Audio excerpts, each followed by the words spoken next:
I'll never forget the day I realized my quiet little piece of suburbia wasn't as safe as I thought. You know how people say good fences make good neighbors? Well, in my case, a bad fence nearly burned my whole world down. I'm Michael, an architect by trade, which means I obsess over boundaries. Lines on paper, lines in concrete, lines that say this is mine and that is yours.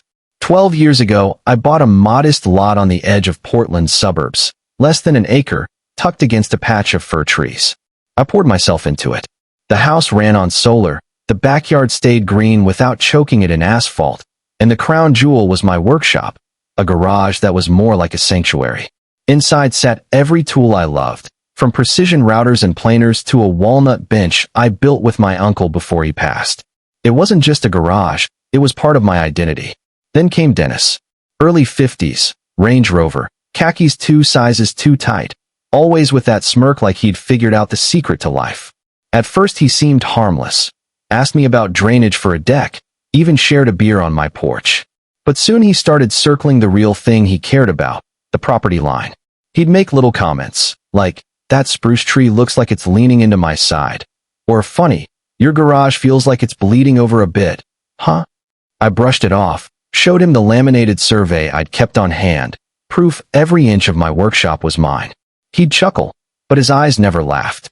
3 weeks later, I came home to find a wall, an actual 6-foot wooden barrier, bolted across the front of my garage. No permit, no warning, just a cheap sign stapled on that said, private access only, trespassers will be reported. I stood there with my keys in my hand like an idiot, staring at this blockade nailed into the ground I owned. When I knocked on Dennis's door, he opened it slowly, sipping his coffee like I was the rude one. What's going on with the fence? I asked flat. It's temporary, he said with that smug smile. Just protecting my side while we sort things out. Don't want your truck scraping my soil. I showed him the survey again. He waved it off like a napkin. That night, I barely slept, pacing the living room, realizing this wasn't a misunderstanding. This was a move, and I was already at war. At first it was just the fence. Then things started disappearing. A drill I knew I'd left inside. A set of specialty bits. Antique drawer pulls I'd collected from an estate sale. I told myself I was stressed, maybe misplaced them. But then my back camera caught a blurry figure slipping through the gap at 2 in the morning. I stormed over, knocked on his door with my knuckle hard enough to sting. Where's my drill, Dennis? He blinked, innocent. Excuse me. My Makita. The one in my workshop. You've been in there. He laughed. God, that laugh. Mike, you left junk out. I didn't take anything. Maybe someone else did. You fenced off my garage. How would someone else get in? It's not locked on my side, he said, arms crossed. From where I'm standing, it looks like my property.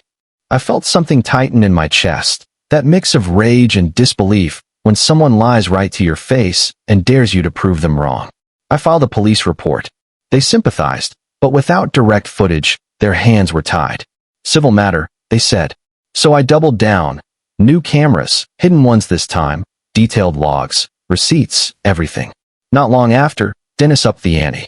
Flyers appeared around the neighborhood with a grainy photo of my garage, words like illegal structure and safety hazard stamped across it. Then came a letter from some bargain basement lawyer demanding I remove the encroaching corner of my workshop or accept $1,000 settlement for the land.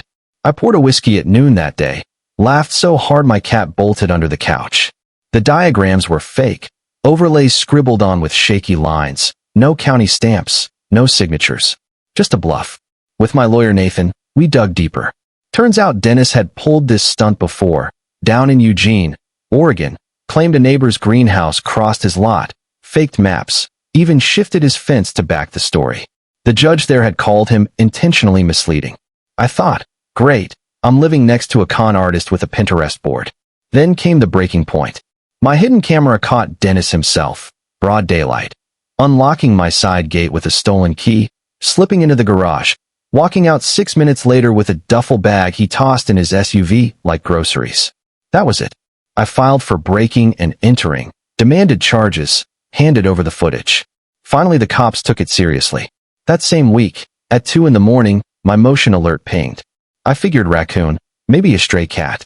But when I checked, my blood froze. 2 figures in the dark, one climbing onto my workshop roof, the other standing lookout.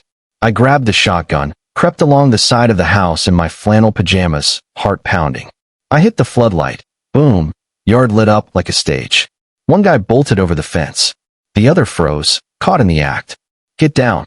I barked. He dropped flat on the roof, hands out like a busted kid. I called 911 with my free hand.